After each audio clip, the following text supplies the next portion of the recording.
ಇವತ್ತು ಈ ಪರಿಸರದಲ್ಲಿ ಹಲವಾರು ವೈದ್ಯರಿದ್ದಾರೆ. ಒಂದು ಸನ್ಲೈಟ್, ಎರಡನೇದು ಡಯಟ್, ಮೂರನೇದು ಎಕ್ಸರ್ಸೈಸ್, ನಾಲ್ಕನೇದು ಫ್ರೆಂಡ್ಶಿಪ್, ಐದನೇದು ಆತ್ಮವಿಶ್ವಾಸ, ಆರನೇದು ಸ್ಮೈಲ್.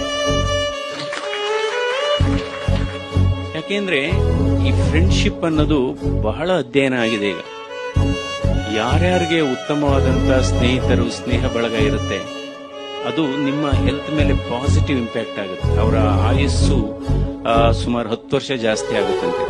ಆದ್ರೆ ಈ ಫ್ರೆಂಡ್ಶಿಪ್ ಮಹತ್ವ ಯಾವಾಗ ಅಂದ್ರೆ ವಯಸ್ಸಾಗ್ತಾ ಆಗ್ತಾ ಜಾಸ್ತಿ ಆಗುತ್ತಂತೆ. 60 ವರ್ಷ, 65 ವರ್ಷ.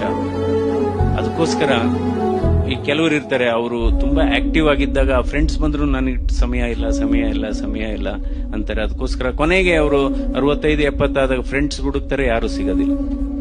ಸೊ ಆಮೇಲೆ ಸ್ಮೈಲ್ ಆಲ್ಸೋ ಬಹಳ ಮುಖ್ಯ.